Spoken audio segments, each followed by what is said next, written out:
All right, I'm getting ready to do something very different. The Digital Mastermind Blueprint.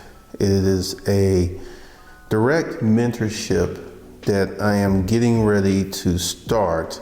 And if you want to be part of this mentorship, that will teach you how to set up corporations, how to get business credit, how to set up an online business. I will walk you through the process. We will have phone calls and stuff. So if you want to be part of this mentorship, the first mentorship that I've ever had where I would be directly working with people, go below and get on the email list while I bill it out and spell this stuff out. All right, so let's get into this video. Have you noticed something with Tesla? Elon Musk has dropped the price of Tesla several times. It's to the point that if you bought a Tesla 2-3 years ago, you can now get a new Tesla for $20,000, $30,000 or $40,000 less. So now you're literally, unless you pay cash, if you're financed, you're literally trapped in a car that is upside down. I've been watching a lot of videos. EV sales are D sales, and they're getting worse and worse. I want to share some stuff with you that's going to lend credibility to my mindset. I actually watch a lot of stuff in the direct marketplace. Let's start with real estate. Now, the purchasing of real estate, even though there's a very limited supply of real estate for sale, that's still going on. I literally saw a house that came on the market for $1.5 million on Sunday. It was under contract by Thursday. So the purchasing of a house, because, and I'm going to explain to you how I think that works. First of all, there's always something in America called the rich class. There's always a group of people, doesn't matter if we're having a recession, doesn't matter if we're having a depression, this group of people always have money. And this is what's supporting the real estate market. And I was in the bank the other day, and the guy was like, he was saying, hey, I'm having a closing. And I guarantee you, if we were to look into this man's finances, I guarantee you he makes more than $120,000 a year. So this 10% of America is still buying houses, and this is going to be the situation. This is the group of people who will buy houses. These are the people who buy luxury cars. These are the people who will buy Rolexes. So that's one of the things that's going on.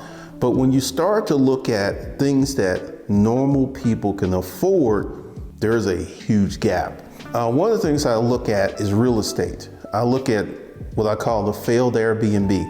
A failed Airbnb is a house that is fully furnished, and whoever's renting it out wants to rent it out at an exaggerated rental rate. And I am seeing stuff that just isn't going to pass the test of time. I'm seeing houses, I've been doing this for a while, I've seen houses sit on the market for close to a year, and they're trying to rent these suckers out because there's a disconnect between the homeowners and the rental market. I'll share some with you that if I was going to get in real estate, and this is something that I put in a video, if I was going to get into real estate, let's say I wanted to buy single family homes. I would be buying single family homes with 4 bedrooms or more. And I wouldn't try to rent out the whole house. I would rent out the rooms. I would go ahead, set up a management company where we would rent out the rooms, and essentially you would have to fill out an application, make sure that you don't have a criminal background, and you'll have to have a deposit and rent these rooms out. Say we had a 4-bedroom house and I wanted to, a real nice 4-bedroom house, I would rent those rooms out for $1,000.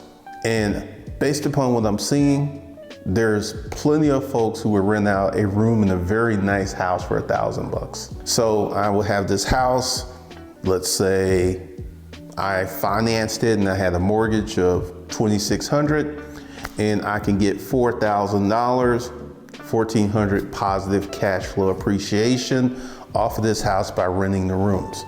And that's what I would do. I would not, because one of the things I'm seeing is houses that are in the $3,000 per month or 4,000 per month, they stay on the market for a while, quite a while. Some of these houses have been on the market close to a year. And then when you start getting into $6,000, $7,000, and $8,000 houses, there's this little trick. What they will do is they will take the house off of Zillow and repost it so they would get the reposting features. And I've been looking at houses that have been sitting on the market for months.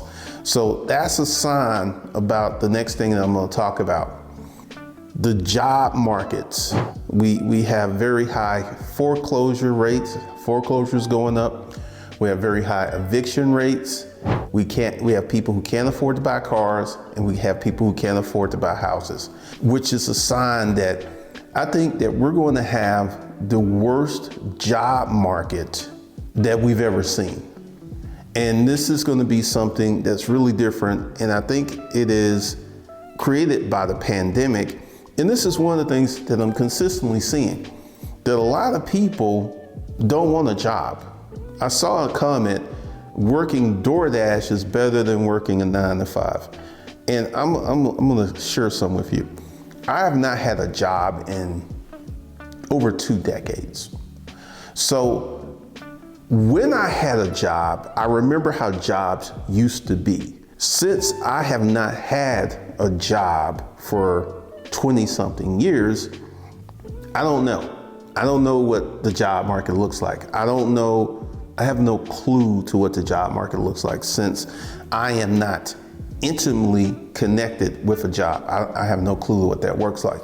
We have to start rethinking jobs. And this is one of the things. I can speak from personal experience of starting a business during the recession and making a lot of money by starting my business. And let's go ahead and talk about the bandwidths and the waves of starting a business in a recession. First of all, with a recession, we have a lot of people right now who just don't have jobs, can't afford to have a place to live. But let's go ahead and play around with numbers. Let's use depression numbers, because that's the worst economic time frame in the United States on history, worst history. 25% unemployment rate. What did a 25% unemployment rate mean? That 25% of the people were kicked out of employment, and we had 75% of the people who were working. 75% of the people working. So let's go ahead and say unemployment got to 10, 11, 12%. Let me do something here really quick, because I want to be accurate. Let's see, and I'm going to do it in the same time that I started my business, 2009. Unemployment rate, okay, so I would have been right. The unemployment rate in 2009 in Georgia, it went to Georgia, was 9.9%, almost a 10% unemployment rate. The collapse of the housing market in 2007, 2008 caused a deep recession, which sent the unemployment rate to 10% in October 2009, more than double its pre-crisis rate. All right, so if I had guessed, I would have been 100% correct on that, because I was going to say it was about 10%. So I started a business when unemployment was 10%, very high unemployment rate, and I made $62,000 my first year in a recession with an unemployment rate of 10%. So let's see, what is the employment rate right now? Unemployment rate is let's go 2022, that's a full year. Unemployment rate in 2022 was 3.5%. And let's go with unemployment. So unemployment was 3.5% in 2022. It is 3.9%. So currently unemployment is almost 4%. So what I think is going to happen in 2024 is we're going to see unemployment hit at least the 6% And as we go to 2025, I think it's going to creep up, and I'm going to explain to you why. Go back to the pandemic. Go back to the pandemic era, and with the government flooding the economy with $6 trillion, this created a wave of money. Everyone had money. Everyone had money. People were able to pay markups, what it is, or dealer adjustments when they sell a car and they put an extra $10 or $20 or $30,000 on it. So there was a lot of money. There was a lot of money. People were getting enhanced unemployment. People were getting direct payments. People were getting loans. So there was a lot of money. Now, all that money is taken out of the economy. And now we're dealing with, and this is what I call a new economy. I should be calling it the real economy. We're dealing with the real economy, and based upon the things I saw with real estate, people buying cars, the next thing to come is jobs. Now, right now, this is really interesting. There was a report put out by the government that the economy was booming. Now, 2024 is an election year. We're going to have to be careful where we get our information from because it's an election year, and I think that you will be misfed information because this report just came out. Before the report came out, there was a lot of people talking about how stressful it was, how hard it was, how inflation was just making their life untenable, right? So we had the human factor come to social media and express how frustrated they were with the prices of stuff and dealing with the economy. And then we had this government report that was saying the economy was booming, there was more jobs. And I want to share something with you. Jobs. What is a job? And this is what I talked about. I haven't had a job. I don't know anything about jobs. And with jobs in the current economy, and I once again, please share your insights. You have a job, what it's like to work. We have a lot of low-wage jobs. And I want you to think about this. Let's say 500,000 jobs. They were low-wage jobs. These were $10 to $15 per hour jobs. And this guy knew the government report and it was like, we created 500,000 jobs. That's gonna look really good. But I think $15 per hour, let me see. I wanna be accurate here. This is why I got my little phone here. 15, because typically people work 160 hours a month. 160 times 15, well, 160, I put 1,600. All right, so that's $2,400 a month times 12.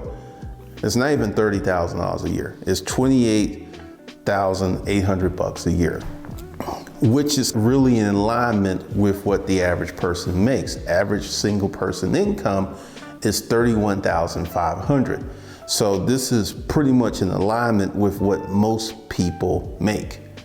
And what they make based upon the rate of what we're doing in this economy, it doesn't work. You can't afford to buy a car. You can't afford to buy a house. You need to be at $120,000 to even be considered for buying the average house. I think the average house is $420,000. Let's see, 420 and 120,000 times 480. So typically you can get 4 times your annual income in a house. That's where you need to be at 120 to even think about buying a house. And I can tell you right now from a standpoint that 90% of America doesn't make 120. 90% of America, if there's a 2-income family, does like 71,000. What we need to do, and this is going to be part of the mentorship program, is you have got to start a business. You've got to, or you've got there's a few choices you have. Number one, get all the education that you can. And I'm talking about STEM. get a tech education where you roll out. I personally know someone who rolled out of Georgia Tech into a $200,000 a year job right out of college. This is going to require you to take the very hard courses. This is going to require you to really work. This is going to require you to do things. Tech, high-end nursing. What do I mean by high-end nurse? There's something that's called a nurse anesthetist, and these assist anesthesiologists, and they typically do 180 to 250. This is what you need to be doing. You need to get all education. That's one of your choices. Get all your education that you can so you can get a high-income job. That's one option. Number two, you start a business, and literally, in starting a business, and let's talk about this. This is going to be hard, all right? Because here's the thing. You got to keep your job. There is no starting a business, then quitting our job, and no. Because this is one of the things I'm doing in the mentorship. It's going to take you time. It's going to take you time. When I started this business in 2009 with a recession, I did $62,000 my first year. I did $92,000 my second year, and I did a whole lot more my third year. It's going to take time for your business to develop. There's this thing, CNBC, and they don't put it on YouTube like they used to. All of these people have these, quote, glorified side hustles, right? And they'll talk about that, only work 2 or 3 hours a day. And once you go read the story, you will see that it wasn't like that in the beginning. It wasn't like that in the beginning, because I remember a period in my life where when I was doing this internet thing, I was working 4 hours a day. So you can get there, but it's not going to be in the beginning. It's just not going to be in the beginning. And one of the things that you have to do is rethink your job situation, because one of the things we're going to do in the mentorship is talk about doing things. And once again, the mentorship is not going to be for the faint of heart. Let me just go ahead and say, there's not going to be something you can snap your fingers and make a lot of money and don't work hard. Essentially, I will share a story with you. I know someone that does YouTube, and a few months ago, he was having some issues with YouTube, and he was freaking out because his income went way, way down. And what he did is he went to work. He was working crazy hours. And he got his YouTube back to where it was. And then last time I talked to him, he took a trip. He went somewhere for 2 weeks. So he had worked out his situation. So starting a business is not going to be for the faint of heart. It's not going to be for the easy. It's not going to be, because this is one of the reasons I'm going to do the mentorship, because all the training I see, a lot of people, and this kind of goes back to when I had the training, 30 days to 2,500. The people who already had businesses went through that course and they just soaked it up and they made a lot of money.